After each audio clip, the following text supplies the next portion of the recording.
abstract. Yeah, it's complicated. What you say, the way you act, well, it makes me so confused. I don't know what to do anymore.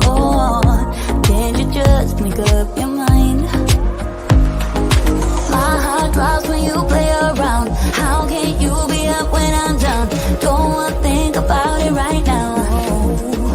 Maybe you just wanna be friends, but there is a fight when we are talking. Maybe you just wanna pretend, but I can read between the lines. Even if I can't deny that all the things you said are hurting, still wanna be with you. I think you want it too. 'Cause baby, I don't wanna be. Hello, everyone. I was just like busy rocking out to the music there for a bit. I'm loving the introduction. Good job, Brandy. So, hey, everyone. I'm Justine Hovey, and I hope you had time to watch my presentation already. If you're attending as a free attendee, I know that can be a little hard getting up so early in the morning to watch that very first one. But yeah, it's one of my favorite cards I think I've made in a long time. So I really hope that you enjoyed the scene building aspect of it, and I hope you were to kind of able to see kind of how I can debunk the fact that they could look very complicated, but they're really not. Just a little bit of a reverse thinking process, right? So anyway, I'm looking forward to chatting with you all today. And yeah, exactly. Throw your questions at me. In the meantime, as I'm waiting for a question to pop up, I will just let you know about a couple of things I have going on. So don't forget about downloading my freebie. You can get yourself some additional scene cards to look at. And if you go to justinehovey.com/free, you can get a whole bunch of resources if you're ever looking for any sort of card making inspiration. That's always being kept up to date. And if you sign up for that, you'll automatically be signed up for my newsletter, which is super important because I have a lot of exciting things going on. I'll let you know about them kind of throughout the live today. All right. What technique is your least favorite? Oh, that's a good question. Probably anything coloring. And it's not because I don't actually enjoy the coloring process. I do, but it's just, it always takes so long. So, and I'm like a quick one and done card maker. So I like to have cards that take less than 20 minutes. So that's my least favorite, I think, just because of the time consuming aspect of it. What weight of paper is best for making cards? It's kind of a personal choice, to be honest with you, and I use different weights for different purposes. So I generally use 80 pound for like all of, I learned, let's say when I started card making, 80 pound for any sort of like card panels and 110 pound for your card bases. What I noticed though when I was making top folding cards was that they were just like pyramiding out and then they never stayed up. So I actually kind of prefer 80 pound these days and I just use 80 pound. They're a bit on the thinner side, but I add a lot of layers to my card anyway, so it's fine. And anything thinner than that, like 65 pound, is perfect for die cutting. So it just kind of depends on what you're using it for. Like for layering dies, I mean, regular die cutting, you can use whatever. 80 pound is good. Justine, thank you for the bonus class for VIP members. How do I save it or access it later? So when you access it through the VIP portal, like where you log in, you are signed up under your email address to ask to access that. So you can access it under your account at any time on my website, justinehoveyclasses.com, if you want to bookmark it. Do you have someone in mind when you create a card?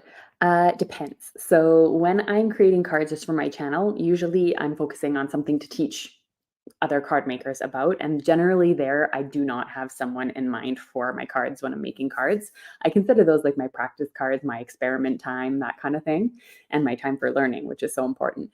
And when I'm ever asked for a card, like my husband needs a card from me for someone, or I have a wedding coming up, I never seem to go to my card stash to see if I have a card available. I usually do make that with a person in mind. So yeah, it just depends on what I'm sitting down for, video creation or private hobby.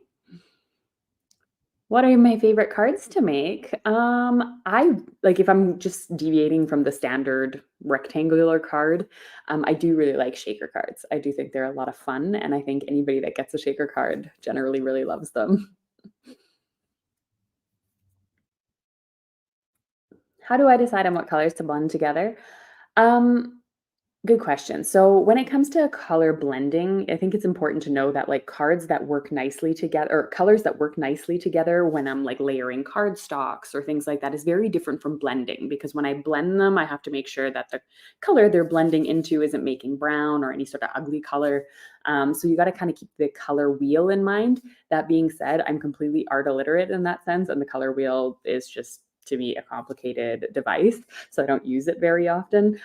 For me, it's just been practice over the years. Like I know that yellow, orange, red together makes beautiful sunsets, sunrises, things like that, and I know they blend well together. And I know that light blue, medium blue, dark blue are really great. So you'll see me using a lot of those blends all the time. And so when I do a blend that I like, I actually get a tag out and I just blend it quickly on the tag and write down the colors on the back of them so that I have that for later. So anytime I'm looking for a blend, then I know I can look at like my little tag reels and see, okay, this actually is a really nice blend that I want to use today. So that's the way I do it. It's probably more complicated than using the color wheel at the end of the day. No, I do not like glitter. I don't even understand how glitter can stay in the general vicinity for so long. Like my son has glitter stuck to him constantly, and I don't even have glitter in the house, so I don't even know how that happens. But no, I don't like to use glitter. I don't mind using some like glittery embossing powders though, because those like stay put on the cards. I like the look of it. It's just too messy. How long did it take for you to perfect your ink blending technique? Oh, good question. I don't know if I've ever perfected the technique. I think I have practiced it an insane amount of times. So I probably created 3, 4, 500 cards with ink blending. So it's just, you get better as you go. And once you find your tool and you know what paper works well for you, I think then you're on a really great track to just start practicing. I would say that I could do a half decent blend within, I don't know, 20 to 30 cards, but it does take practice and it's really about patience, like trying not to get the dark color on there first, but really building up each layer as they go. I think it's more about the technique than it is about like the inks themselves or that kind of thing and using the right paper.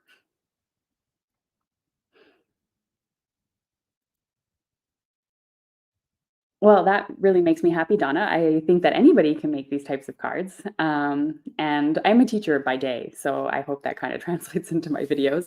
I hope I'm good at explaining things. If not, I'm in trouble.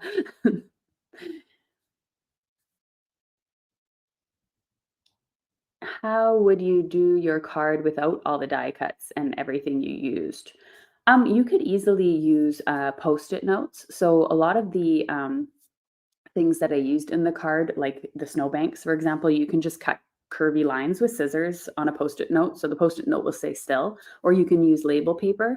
That's usually removable as well. Um, and you can, yeah, night sky can be done with the ink blending colors. Again, you can do mountains as well. You're just going to make more peaks than you are sort of waves and instead of the snowbanks. So you can do majority of the card and I would probably, instead of making like the oval frame like I made on my card, I would just do the whole panel. And that way you don't have to worry about a die cut for that particular process. Yeah. How often do you try new card styles or techniques? Usually often if I can come across new things. So the more in depth into card making you get, the more you learn, and then the less. I feel like when you start card making, it's like a learning curve that goes up and up and up, and you can learn all sorts of new things. But once you've kind of been in it for as long as I have, it's very rare that like new things pop up. But I'm always reminded of things at least techniques that I've forgotten about, or maybe there's a new tool. So if I see something like that, I usually try it right away.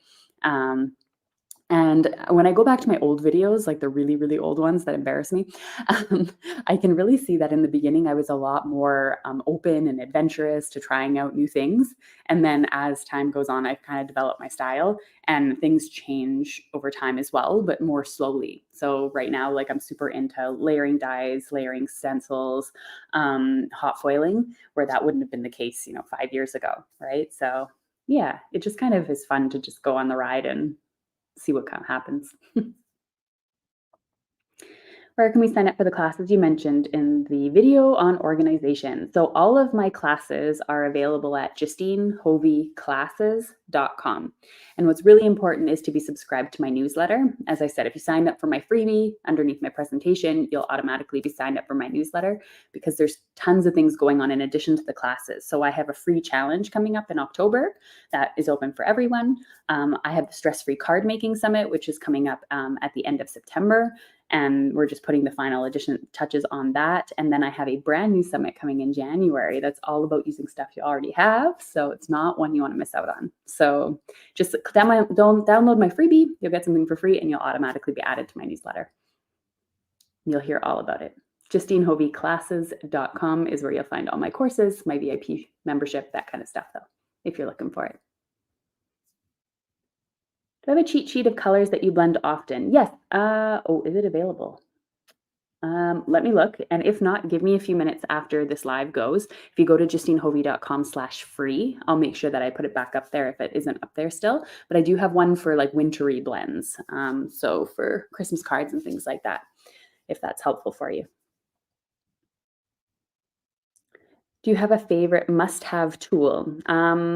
Yeah, I mean, I have lots of tools. Some of them are boring to talk about because they're just so standard, but my favorite must-have tool is any sort of stamping platform. I mean, whether it's a Misty or a different brand, it's just going to make a world of difference in your stamping. And then my die cutting machine. Those are the two I use the most often and probably every time I craft. So they're my faves.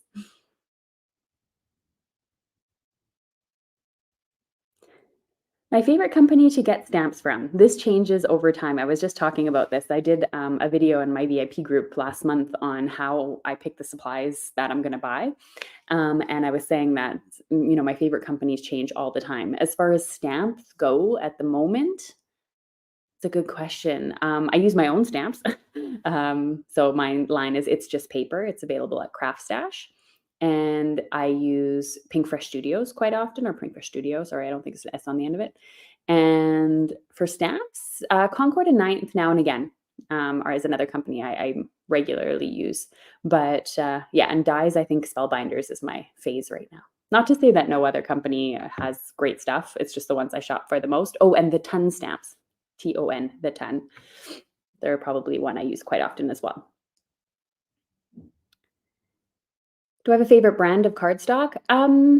Yes and no. So this is more out of like practicality. There we go. And it's the fact that I have an issue when my cardstock just accumulates and I get masses of it. I can't handle it. So I generally just try to stick to one brand. And that just keeps things easier. And that way I have a matching ink color to the color of the cardstock. And I don't have an insane amount of cardstock. So at the moment I use Concord and Ninth. And the odd time I'll purchase cardstock from Spellbinders if I think they have like a really nice pack of colors that go well together.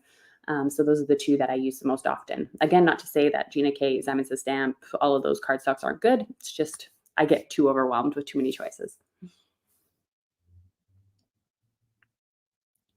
Do you like foiling, whether toner or hot foil? I do like foiling, and I really enjoyed toner foiling when hot foiling wasn't available. And then when hot foiling became a thing and the machine was invented, I was very skeptical at first. I didn't like it for probably a year. I did a review on the machine. I wasn't a massive fan. And now that so many companies have come out with hot foil plates and there's so many different designs and things like that, I'm obsessed with hot foiling. I wish I could show it in every card video, but people get mad when I do that because a lot of people don't do the hot foiling. So yeah, I always just say though, if you're watching something with hot foiling, you can do heat embossing and get a very similar look. So don't be so discouraged if you're watching a video tutorial that shows hot foiling. Just heat emboss an image and you'll be all set. But yes, I'm a big foiling fan. I like the turntable you used, but it looks like it's been discontinued. Do you know if there's a compatible turntable? Has it been discontinued? That would be unfortunate. I don't think I can check right now because I don't remember what it's called. But if it has been discontinued, I believe We Are Memory Capers makes one too, I think. But it would surprise me if it's discontinued because it literally just came out. So I'm thinking that it must still be there. I'm going to try looking while the next question pops up, and then I'll let you know. Doing two things at once. It might just be that the link changed, or it's out of stock. That could be it too. How often do I purge my stamps? Very often. So probably 3 times-ish a year. Yeah. So I have an Alex Roscog. It's like that 3-tiered moving trolley.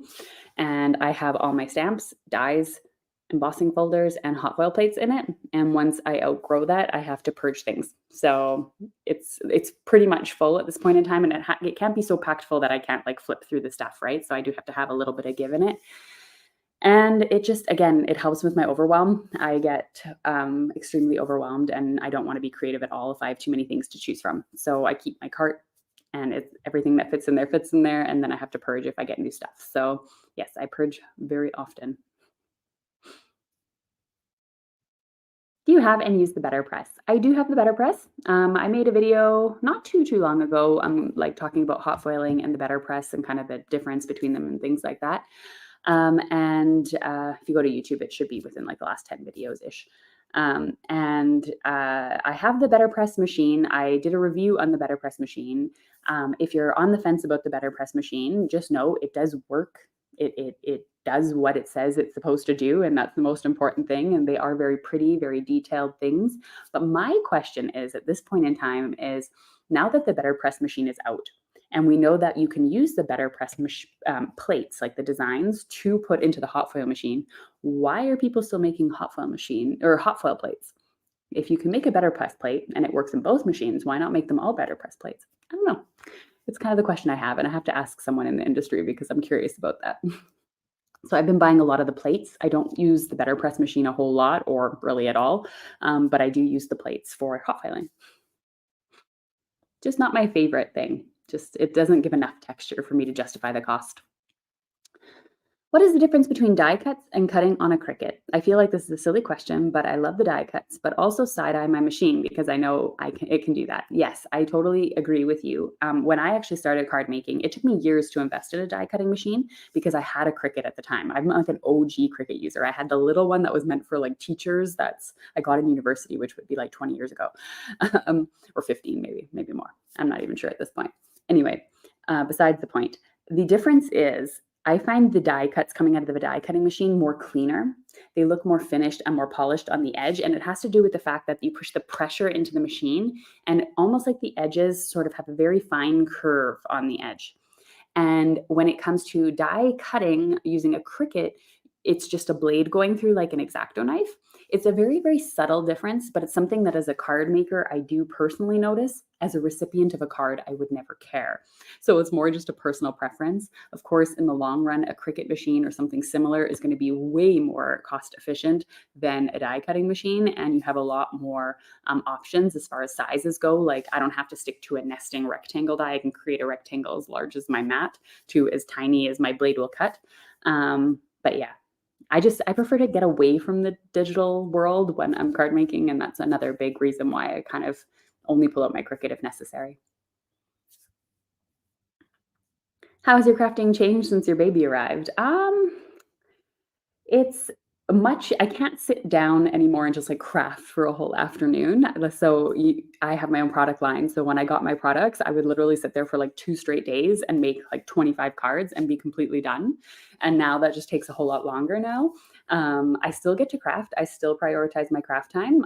He sits in the chair next to me. I give him something to play with and I get 20 minutes of craft time. So it works, but it's definitely short and sweet sessions now. But I have to say, I really appreciate it a lot more. And I've had to just kind of scale my time management in different things. So like now I craft during like when he's napping, and then anything I have to do like blogging, video editing and stuff, I'll do at night when he's in bed. And that way I can kind of balance it a little bit more. I just can't sit down whenever I want for as long as I want anymore, but that's okay too. Where can I find standard card base and covers measurements? That's a good question. I'm not sure if there's anywhere you can particularly find them. I mean, if you're in the US, I just use a US paper size, 8.5 by 11, and cut it in half on the long side, cut it in half at 5.5 inches, and you got yourself a card base. You cut it in half both ways, and you got yourself 4 card panels. So that's the way I personally do it, but you can Google it. Just like Google what size is an A2 size card. I do it every time for a slimline card. I really should have like a Post-it note on my desk that says slimline dimensions are this, because every time I make a slimline card, I Google what are the dimensions of a slimline card. All right. Well, thank you so much, everyone, for asking all of your questions. Again, don't forget to sign up for the freebie so you can get added to my newsletter so I could tell you about all the fun events coming up, the Stress-Free Card Making Summit, my new summit that's coming up in January, and the Christmas challenge that I'm going to be hosting in October.